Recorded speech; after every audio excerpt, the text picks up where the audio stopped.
I have immense pleasure in introducing the eminent philatelist, Mr. David Ball from United States of America. David S. Ball is from Boston, MA. He graduated from Antioch University with a management degree, obtained a BSN nursing degree with honors from the University of Florida, and completed a master's in informatics from the Medical University of South Carolina. He served 26 years as Air Force flight nurse with several combat deployments and retired as a lieutenant colonel. He is the US delegate to the Astrophilately section of the International Federation of Philately, a national philatelic judge, and serves on the exercising committee for the American Philatelic Society. He is a president of the American Airmail Society and is a member of the American Society of Polar Philatelists, Society of Israel Philatelists, and American Association of Philatelic Exhibitors. His book, American Astrophilately, the first 50 years, was a finalist for the American Astronautical Society Prize in 2010. The annual Eugene A. Emma Astronautical Literature Award, named for NASA's first historian, recognizes outstanding books that advance public understanding of astronautics. The book received a gold medal in APS literature competition and was recognized by the curator of the Smithsonian Postal Museum as the best work of its kind ever written. I welcome David Ball and I request you to to take us through the presentation. Over to you, sir. Thank you so much. I appreciate that. Whenever I have the opportunity to share what Cheryl Gantz wrote on a napkin at dinner, where she said, "Oh yeah, your book was good," I trumpet it to the world. I said, "Cheryl Gantz liked my book," so I always have to do that. Thank you so much. I am thrilled to have been invited to the Philatelic Congress of India. And I'm always interested in talking about astrophilately. So for some people, that's kind of a mouthful, but it's the intersection of stamps and space history. And let me share my screen and we'll delve into exhibiting astrophilately. Okay. All right. First of all, because we're talking about exhibiting, the two places best to understand what you need to do are the APS Manual of Judging that Canage puts out and the general and special regulations from FIP. And for astrophilately, they're really quite different. And I wanted to run through a couple of differences with them as you consider putting together an exhibit for this topic. For FIP, I was involved in this process, and we had lots of cooks in the kitchen, and it came out very badly. So let me share with you what it says about astrophilately. It says it includes materials produced in the preparation for the event, such as vignettes, artist drawings, essays, proofs, color trials, and printing errors. This has nothing to do with astrophilately. Philatelic items are stamps, covers, stationery, telegrams, military post, stratospheric mail, rocket mail, maritime mail, parcel post, propaganda leaflets, electronic mail, and other similar forms of postal services. Propaganda leaflets. What does propaganda leaflets have anything to do with space? Nothing. So I just want you to know that if your primary source for determining how your exhibit is going to look is based on the FIP rules, you will be totally lost. You'll be totally lost. So instead, what you should do is go to the APS site and use the Canage instructions, and then go back to FIP for little things like, should I put my bibliography on my title page, that sort of thing. So what the this a little bit. So what the APS says is an astrophilatelic exhibit does not develop a theme. It's a philatelic study of the scientific and technical progress achieved in the conquest of space. Astrophilatelic exhibits are built on historical, technical, and scientific aspects related to space research and space programs. Astrophilately is the collecting of philatelic material related to space exploration, capability, and achievements. Now, postmarks, the location, the date, the time, are the primary component for astro exhibits. Caches are next most important because they explain the significance of the postmark date and location. So the focus is on postmarks applied at a nearby mail facility on the event date. Now, items without a relevant postmark, things like maps and photographs and other ephemera, are typically minimally shown or not shown at all. And text needs to be about exact technical data, dates, locations, purposes of missions of space objects, that sort of thing. And what the judges are looking for is they're evaluating whether or not postmark locations are ones that are preferable, acceptable, or unacceptable. So when you have a controlling event, when the controlling event changes from, for example, where the rocket goes up, or where mission control is, or where the rescue aircraft carrier is, that's the controlling event. And the nearby post office is the one that's being evaluated. It can't just be any post office. Now, let me talk a moment about something very basic, and that is the reason why people exhibit. And it can be for a number of reasons. So if you exhibit because you have cool stuff that you like and you want people to see it and you want to show your collection, it's fine. So I'll have people say to me, I don't like to follow the regulations and I think this regulation is dumb and I just want to show my stuff. And I tell them that's perfectly okay. You pay your entrance fee, you put up what you want, you do it the way you want to do it. You're showing your collection. Other people may want to exhibit because they want to convey a message. They want to educate. And to them, I say, that's fine if that's your goal, but just make sure that the viewer is getting the information that you're trying to impart. If you're communicating and that's your goal to educate, then you're being successful. There are also a large number of people that exhibit because they want to compete. They want to challenge themselves. They want to be amongst people who are trying to create a better product. And the way we do that is we follow the rules, we follow the regulations. And if you want to be successful in competing, the first place you should go is you should go to the APS website, stamps.org, and download the 7th edition of the exhibit manual. And then when you're done with that, when you've created the exhibit or you're close to being done, then go to the FIP site and see what little tweaks need to be made to that to make that astrophilatelic exhibit correct. Now, in most cases, it's more than one thing, right? I mean, we want to show off the things that we're proud of or the things that interest us, but we also want to compete and we want to be able to teach people things. So it's going to be some sort of a mix. And you may find, as I did, that even though I understand what the regulation is, and I know that following it in a certain way is going to get me more points, I want to do something different. So, for example, my exhibit, Americans in Space, which tells the story of the Mercury, Gemini, and Apollo programs going from the first orbits of the Earth to walking on the moon, has three sections.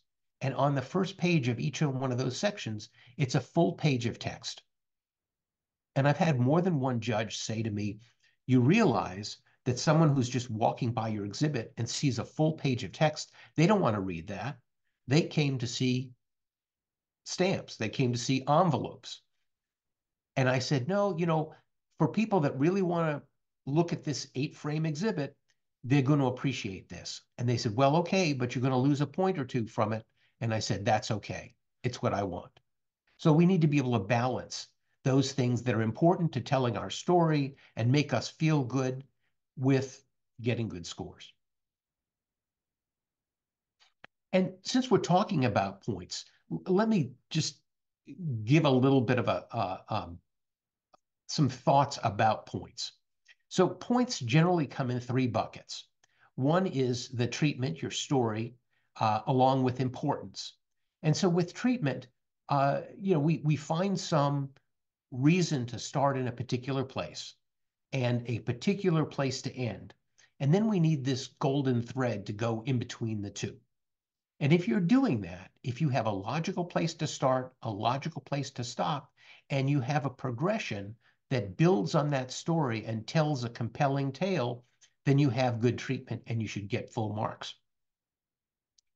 Let me speak a moment about importance. On every jury I've served on, I always ask the other jurors, what are your thoughts about importance? Because everybody seems to have one, and it's kind of a squishy subject. We generally divide importance into two pieces. One might be, how important is this particular story to the philately of that country, for example? And the other might be, how does that set in the grand scheme of things in the world? So you might have the most important thing of that country, but that country may be a backwater place where few people are literate and there's very little interaction with the rest of the globe and very little impact. So part of the treatment, part of the importance might be low and the other part might be high. But overall, we say about 10% of your grade is important. So when I'm thinking about importance, I'm looking at these two stamps. So here's one from Dominica, and it's got a picture of Donald Duck on it. Now, you might be in love with Donald Duck or with Dominica. But when I look at that, I think, well, how important is Donald Duck to Dominica philately? And the answer is probably not very important. How important is Dominica philately to the world in terms of philately? And the answer is maybe not all that important. So I would score this on the low end. And I understand people who are topical and thematic collectors who have a tendency not to get more treatment, more importance points, kind of bristle at it. They say, well, this is important. And it's like, well, okay, but we have to assign some value and have some sort of a priority. So for me, the Donald Duck stamp from Dominica is kind of down at one end of the importance scale. On the other end, I've got something like the penny black. Now, it's not only the first stamp of Great Britain, but it also kind of invented all of philately, right? And the interaction, the literacy rates, the amount of mail, the whole idea of the British Empire and stitching it together with correspondence. The penny black has got to be something that's pretty important. So in my mind, I'm kind of thinking, I've got the penny black on one end and I've got Donald Duck on the other. So, when we're thinking about how we're going to improve our scores, there's generally some room with our treatment. There's generally a better story we can tell. But with importance, yeah, you might be able to, in your synopsis, say to the jury, this is why this is important. You might be able to make a case, but don't expect to be getting a lot of points added in terms of importance. So that's one bucket. Then let's look at condition, rarity, and presentation. In terms of condition, over on the right-hand side, you can see this is a piece of correspondence that was on a whaling ship in the Arctic. And I was on a jury where we were evaluating an exhibitor's work. And all of his material was like this. It was stained, it was torn, it was badly discolored and crumpled. And the general consensus was we needed to give him a poor condition score. We had people who had first aid covers and they were getting 10s. Well, this guy should get a 5 or a 6. We should let him know that this material is in pretty bad shape. And I argued against that. I said, no, you know what? This guy deserves a 10. He deserves full marks. Because what we really should be doing with condition is not telling somebody that this is torn and stained and crumpled. We should be saying to them, you are responsible for finding the best condition material that is possible. Now, with modern material, and astrophilately is one of those things where many of our pieces don't go through the mail. They're done for philatelists. They better be in wonderful condition, right? If you're not getting full marks on conditions for astrophilately, there's something wrong, or it's something that's very uncommon. But with his work, with his Arctic stuff, a lot of these things were left under cairns in the Arctic and not found for years, or they were exposed to the elements and they weren't intended for philatelists. And so my point was that because this was the only material there was, its condition was the best that you could possibly get. And to penalize him and to say that it's bad was a travesty. So we gave him full marks. So I just want to tell you that about condition. In astrophilately, you should be getting full marks because you should be finding the material should be in good condition. But in those instances where things aren't, it should be because that's the best there is, not because you haven't worked to get something better. A note or two about rarity. So when we think of rarity, we think of, well, that must be somebody who has a big checkbook, right? Someone who's spending a lot of money for their exhibit.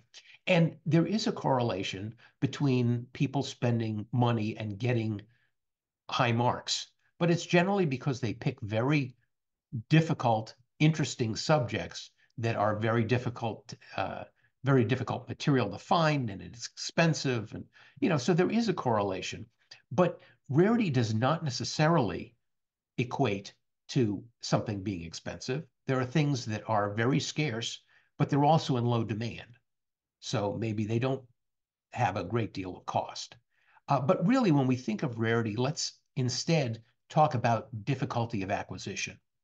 So if I'm at a stamp show and I go to the bourse and I ask the dealers there, can you give me this material? I'm trying to duplicate this exhibit that I'm seeing up on the exhibit floor, and I can readily do that, then your stuff is not very difficult to find, right? The difficulty of acquisition is low. So when we look at rarity, and it's sizable, right? It's a fifth of your grade. We're looking how difficult is this material to find. Now with astrophilately, a lot of the material is very easy to find. So the challenge then becomes, how do you distinguish what you have from something else? So for example, in my rocket mail exhibit, I have an envelope that was flown by missile. It was missile mail. And it was one of 3,000 pieces. It was sent to all of the UPU delegates, and it was sent to captains of industry and people in the military and stuff. So 3,000 pieces. So how could I make mine something a little bit special? So I found one that was addressed to the UPU representative in Kuala Lumpur. And I thought, well, this is probably the only piece of Kuala Lumpur rocket mail. So we're constantly looking, and with rarity, with astrophilately, you're really challenged to be able to differentiate what it is that you have from something that's a little more common. And lastly, with presentation, it's only 5 points, even though it's kind of the first thing that you see. And it is important that your viewer be able to look at the type and be able to make it that it's easy on the eyes and that it's big enough that they can read, and that there's enough white space so that their eyes can rest, and that the color of the paper doesn't make it very difficult for people to look at. It's only 5 points.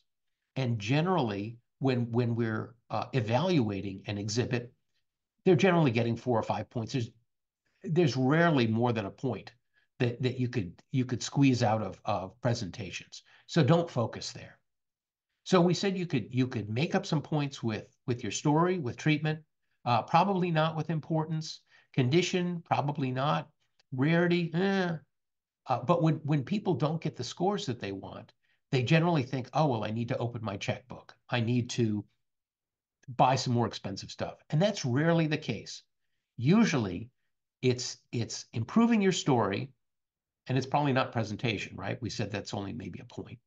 But really where the value is, the place that you can get more points is the one on the bottom, and that's knowledge. And I divide knowledge out into two pieces. One is the information that currently exists in the hobby. So if you were to go to philatelic literature and you find out all there is to know and you share that information, you are demonstrating philatelic knowledge. But in addition to what is currently known, you could also come up with things that were previously unknown, and we'll call that personal research. And so in the United States, we divide out philatelic knowledge from personal research, and you add those together and you get about a third of the points that you get in an exhibit. And for FIP, they just kind of put it together and they say knowledge, that's a third. And this is really where you can shine. This is where some of the other things like importance is kind of immutable, but knowledge is always more that you can find out. And if you found out everything that's written, that if you come up with something new, you've made us all richer. And the way to do that is to study your subject, know your subject, create new value, and publish it as an article or a book. And then in your synopsis, tell us that. And on your exhibit, tell us this is something that I have added to our understanding of this topic. So show us that.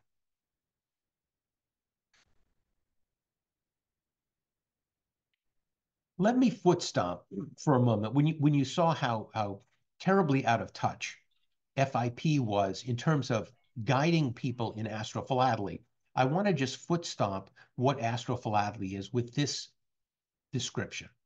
So here's a nice astrophilatelic item. It was carried on the aircraft carrier that picked up the first crew to do an American spacewalk in 1965. It's got a VIP label on it.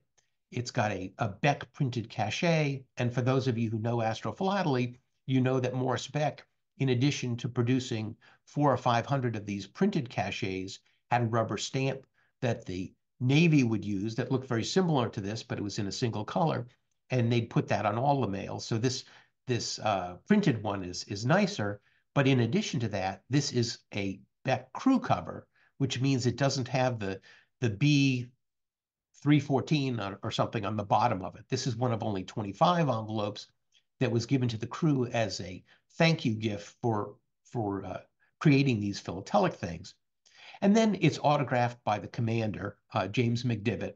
And most of his signatures are in green, but this one in black is a vintage one. So there's a lot that this envelope tells us, okay? There's lots of good stuff here. But let's look at this and decide what it is that's really vital and what's not. So let's say it didn't have the autograph. Well, we're telling the same story, right? It's still the USS Wasp, which is the prime recovery ship, picking up the astronauts, because before the space shuttle, they would land in the ocean by parachute, and they'd get picked up by the frogmen and taken onto the aircraft carrier. So we're still telling the same story, whether we have the autograph or not. But you know what? You don't even need the address, and you don't need the cachet, all right? Because we're still telling the same story. Heck, you don't even need the stamp. Heck, you don't even need the envelope. My point is that what you really need in astrophilately, the most important thing that we need to focus on, is the postmark. That tells the story, the place and the date. And you say, what happened on the Wasp on June 7th, 1965? And the answer is the recovery of Gemini 4. So if that's true, if the postmark is everything, then is this astrophilately? And I'm going to tell you, it most certainly is. So this doesn't have any stamps. It's not an envelope. Didn't go through the mail. It's not addressed to anybody. Doesn't have any autographs on it. But this is Astrophilately. So it's a postmark that was put on the back of a uh, checklist. So when the Apollo 11 astronauts were going to the moon, the post office department asked them to have a little ceremony while they were on the surface of the moon and cancel an envelope that they could put in the Smithsonian. Well, Deke Slayton, who was in charge of the astronaut office, said to the Postmaster General, we're going to be kind of busy. It's the first flight to the moon. We're only going to be on the surface for maybe an hour and a half, and we have to collect rocks, and we have to put up the flag, and we take some pictures and all this kind of stuff. And we're not going to have a chance to cancel your envelope on the moon. So what the astronauts did when they're on their way back, it takes 2 or 3 days to go there and get back, is they produced 3 practice test strikes on the back of their checklists. And each one of the astronauts kept one as a souvenir. This one is Buzz Aldrin's. And then they canceled the stamp for the post office. But this is Astrophilately. And don't pay attention to what FIP said it is. This is Astrophilately. So always be looking at the postmark. What does the postmark tell you?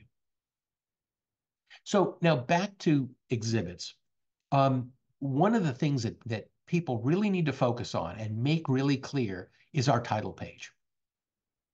Is the title, is it inviting? Is it descriptive? And when we come up with the purpose, think about why it is that you're doing this exhibit.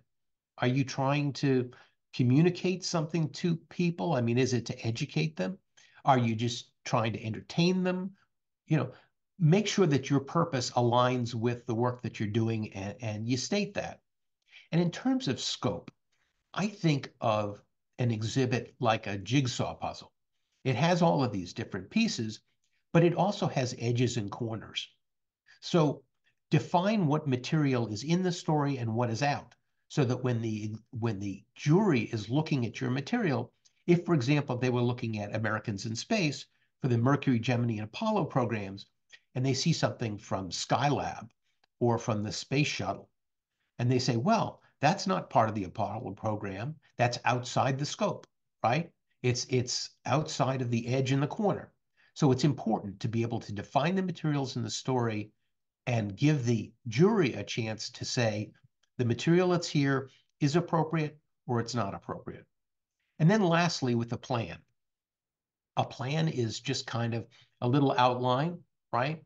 And people have a tendency to make their plans maybe too detailed, and they might have 15, 20 different chapters to it. The simpler the plan, the better. Ideally, it'd be great if your plan was just the number was less than you'd count on one hand. We just want to be able to know when you're halfway through the exhibit, have you, are we in the middle of Gemini? Have we just started Apollo? That sort of thing. So if possible, try to keep the number in the plan reasonable. And then in terms of Astrophilately, we really need to strike a balance. And by balance, I don't mean equal, but I need you to consider 2 different aspects.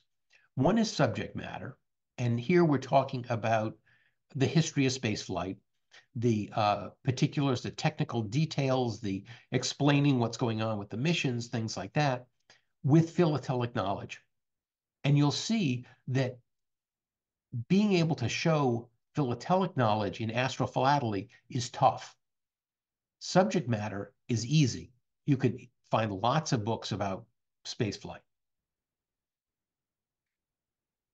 So here's an exhibit. And actually, it's got some aspects to it that if I were judging it, I would say, it's got some ways that it could be improved, or some things about it that I'm like, But you see, it's got its title. It's got a purpose and scope. It says it's here to provide an overview about rocket pioneers.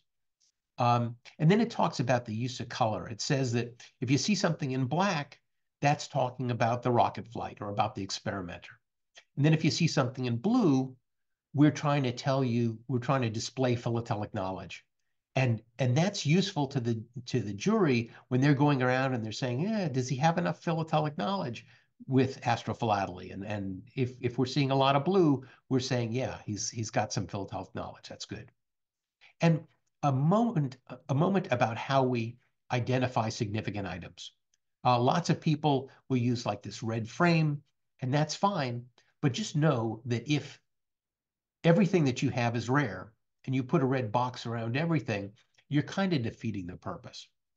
When a viewer walks by or a jurist walks by, he needs to be able or she needs to be able to look at this and immediately know, if I'm going to look at one thing on this page, it needs to be that one with the balloon stamp on it. Okay. Because that's the most important thing to look at here. So it's not necessarily the most valuable or the rarest thing. But if you want to make sure that one thing comes to the top of the list of if you don't look at anything else, look at this, put it in red or somehow mark it. And here you can see the organization and treatment. It says it's generally chronological, which in astrophilately is generally the case.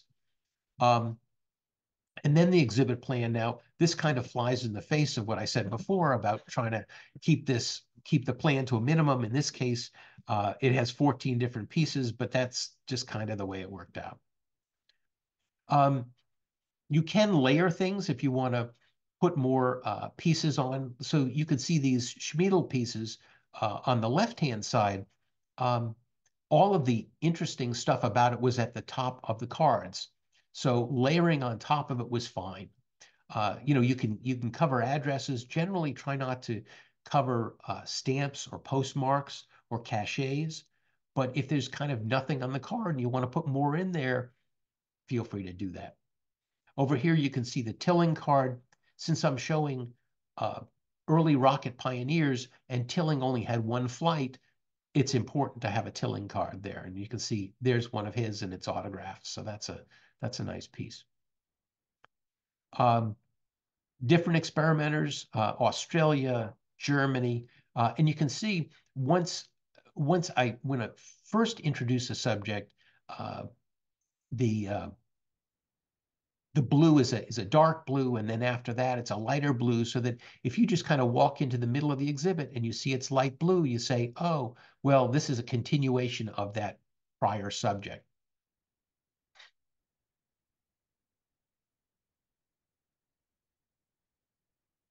And here I wanted to take a moment to talk about one of the greats in astrophilately and also in aerophilately, the president of the Indian Airmail Society, Stephen Smith.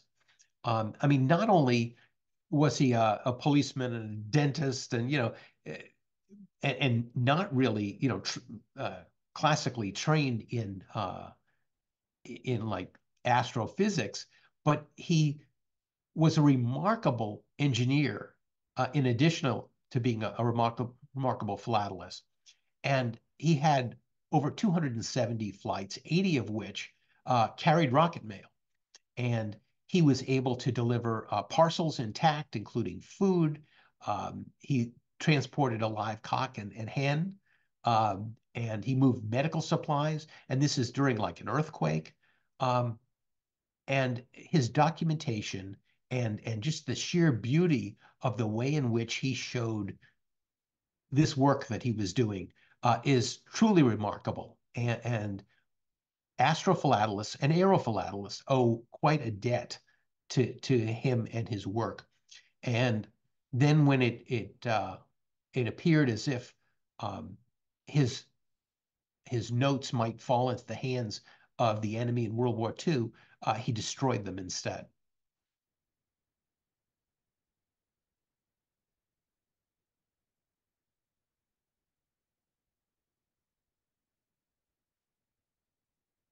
And here in the lower right, you can see I put a little illustration, but generally we want to keep um, ephemera out of astrophilately. I mean, if you want to put a couple of pictures, that's okay, but we're really here to see the material, and we're really here to be able to read about the conquest of space.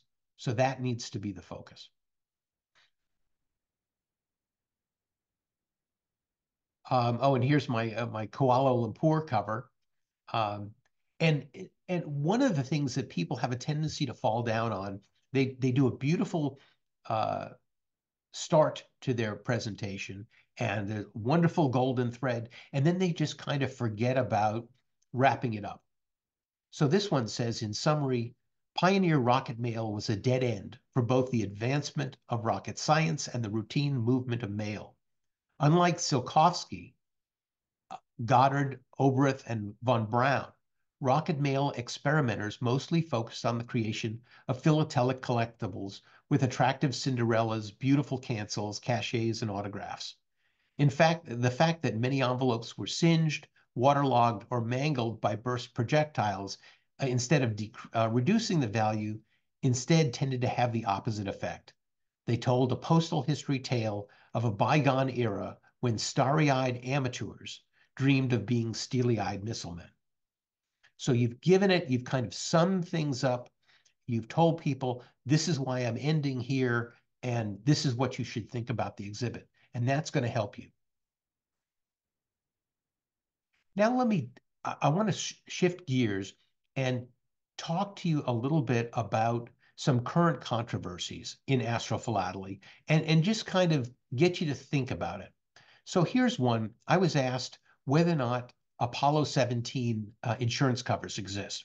So here's an example of what I was asked to evaluate.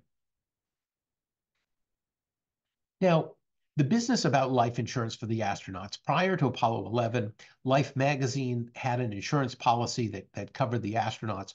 And for the first trip to the moon, Travelers Insurance uh, got some people to pony up the money, and they paid for the policy. But Neil Armstrong was adamant that this not be publicized because he didn't want this to become advertising.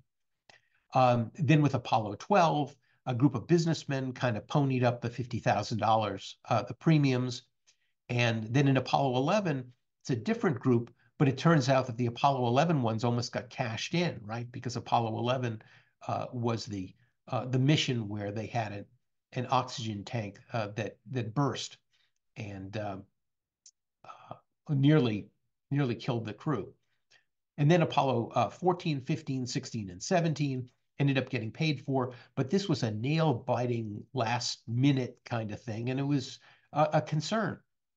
So the astronauts never flew without life insurance, but this cover was almost entirely out of their control, and in some cases only finalized in the few weeks before the flight.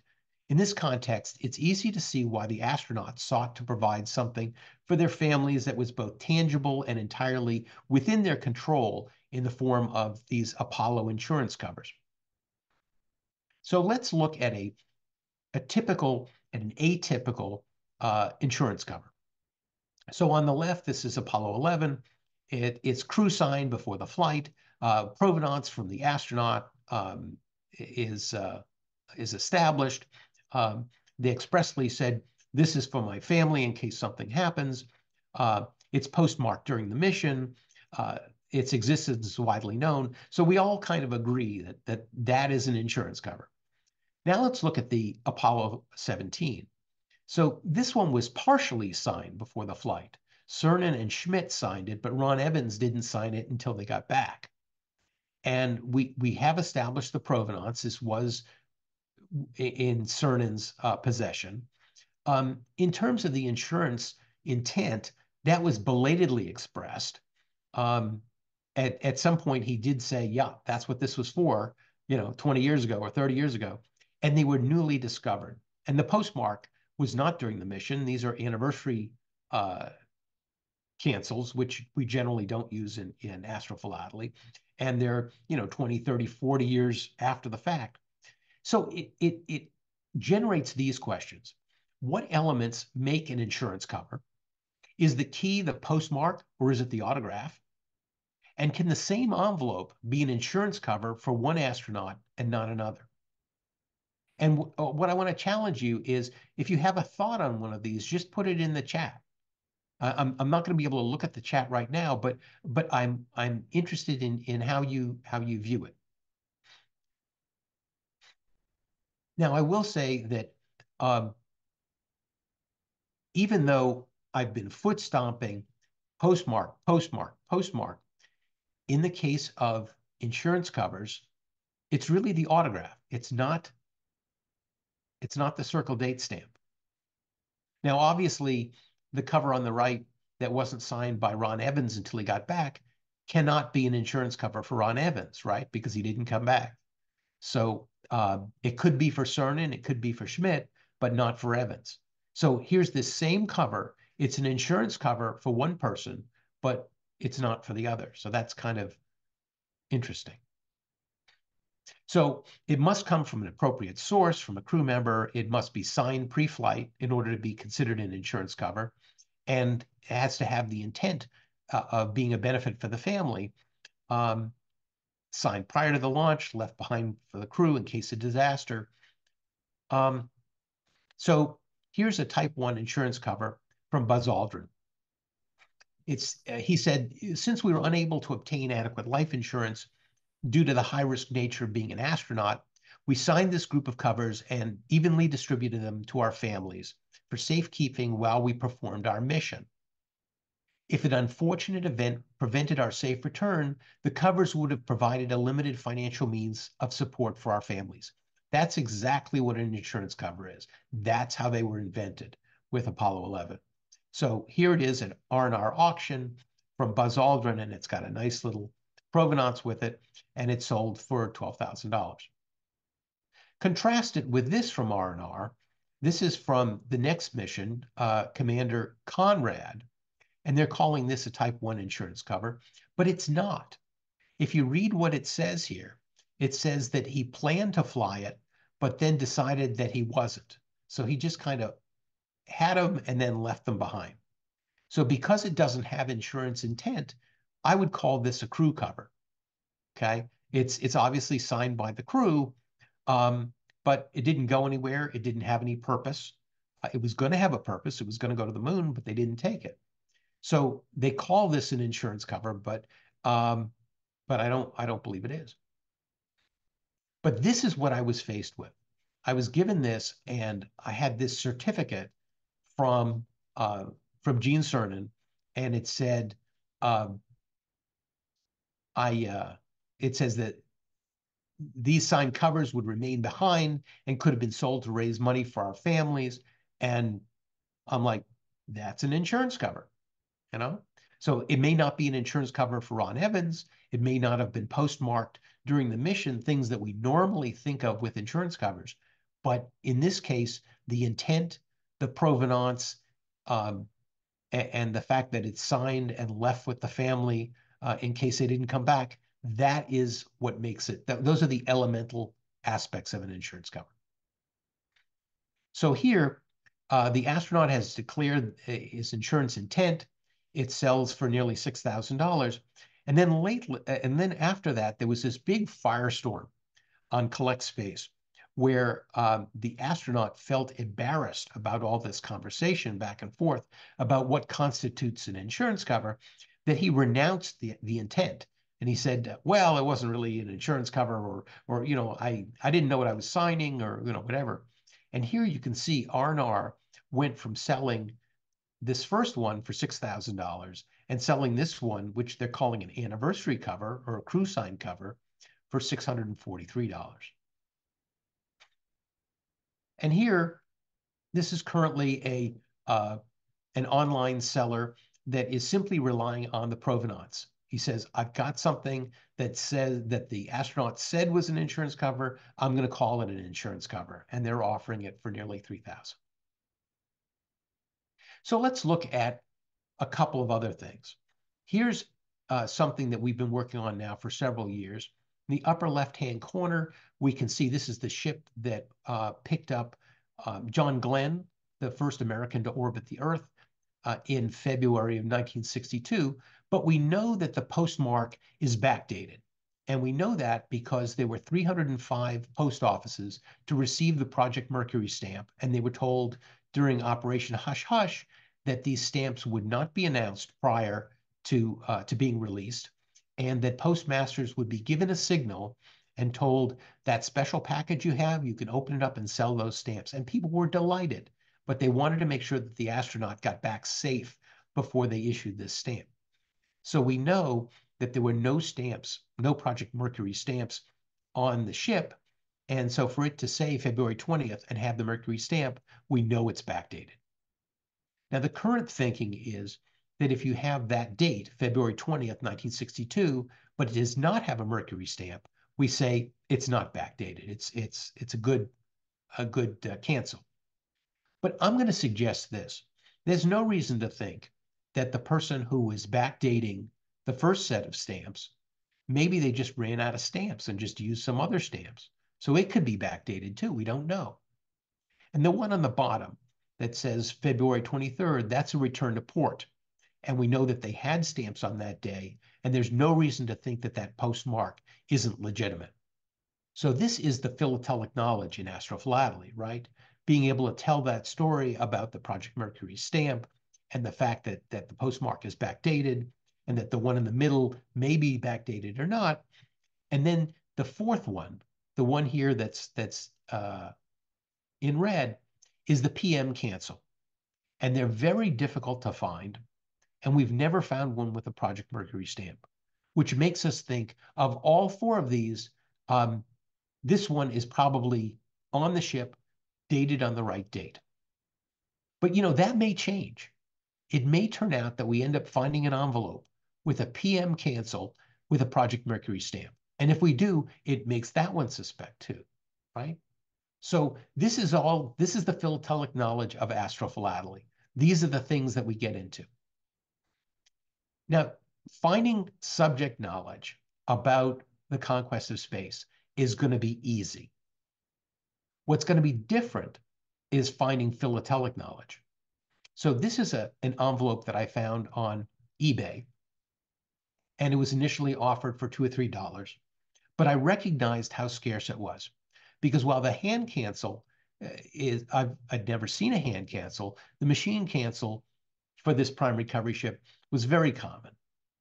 So we went back and forth with it. I finally got this for $80. And I asked the seller, I said, do you know anything about where these envelopes came from? And he sent me this picture of himself. And he said, well, I was a pharmacist mate. I was working in the sick bay on the Yorktown when the astronauts came back from the moon in 1968. And I had some of these legal size envelopes, and I took them to the post office on the ship. And they said, oh, well, you know what? We'll use a hand cancel. You'll be the only person who has it as a hand cancel. So it's rare. And having me find that information and share it and explain to people why there aren't more of these hand cancels, that's personal research. That's part of that 10%. And that's what's going to bump up your score. So focus on the postmark, focus on research, think about your golden thread, and enjoy doing astrophilately. I know I do. So I'm available for comments and questions. David, thank you very much for a fabulous presentation. And I have to say, although I have very little interest in astrophilately, I'm being very candid. Your talk actually applies to virtually every discipline of philately. So I think it should be uh, beneficial to anybody watching, even if they don't have a great deal of interest in astrophilately. But that said, I'll move on to questions. I ask viewers to please type your questions in the chat box. The first question I have here is from Nandkishore Agarwal, and he writes, balloon posts, can they be included in an astrophilately exhibit? Well, they certainly can. We do want to differentiate what kinds of balloons, okay? Because the siege of Paris in 1870 is balloon mail, but it's not astrophilately. By the same token, hot air balloons that are used in competitions for sport competitions, envelopes that are carried in that context are not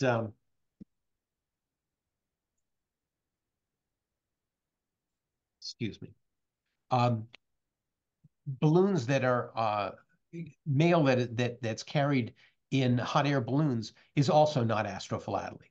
Now, if it's carried in a balloon that that furthers the conquest of space, so for example, stratospheric balloon mail is astrophilately because it's moving us towards spaceflight. So in the 1930s, the stratospheric balloon work that was looking at cosmic rays and how to pressurize cabins and whether or not how you get the right oxygen mix for the people in the enclosures. All that stuff is definitely astrophilately, but it needs to be stratospheric balloon mail. We have to think, does this contribute to us getting to the stars? And if it does, then it is astrophilately. Great. Thank you. The next question may not necessarily apply to you for your comments, but I'm going to read it out anyways and see if I think it's more of a question for a thematic, topical judge, but let me read it out to you and perhaps. So Captain Vijayawada writes, I have a slight doubt as I happened to display a rocket mail which carried a rooster in a rocket with several other articles. The exhibit was a thematic subject on birds. The rocketgram is autographed by Stephen Smith. Rocketgram also has a flimsy sign by Stephen Smith. Jury showed disregard to this item and said it is inappropriate item for a topical exhibit. Would you care to comment? Certainly. Once you've defined what a topical exhibit is, the fact that something could also fit into a different FIP class doesn't make it inappropriate. If you've got something that's a rooster and you're part of a bird exhibit, I think it's very appropriate. And frankly, the more ways, the more unusual ways that you can address a topic, I think it makes it a lot richer. So I'm not exactly sure what Rory's issue was, but I think anything that is a topical exhibit that's talking about barnyard animals and there you've got rocket mail that's got a rooster on it, I think that's great. Perfect. Thank you. Well, that's all the questions we have for you, David. Thank you once again. Oh, I have one other question. Do Zeppelins fall into the astrophilately category? Okay, well, let's think about that for a moment. Is there anything about Zeppelins and Zeppelin mail that moves us closer to the stars? I mean, when I think of Zeppelins, I think of them as like floating cruise ships. So I'd be hard pressed. I've yet to think of a link that would tie Zeppelins to astrophilately. There certainly isn't a strong link. Let me put it that way.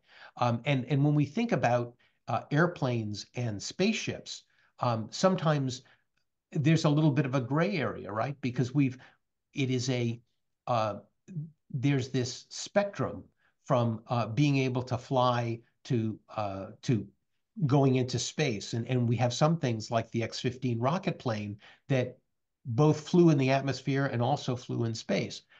So there might be some aspect about Zeppelins that some technology, for example, that was required for the Zeppelins that ended up being used in spaceflight, but none of it comes to mind. Great. Maybe it's a question we can also ask our next speaker, Dr. Gans. But David, Does she thanks know something once about again. Zeppelins? Maybe a thing or two. Okay. Thank you. Pratisad, over to you. Thank you, David, for your informative and fantastic presentation. It's a token of appreciation from Philately Congress of India. And thanks for your time. I'm delighted. Thank you so much for the invitation.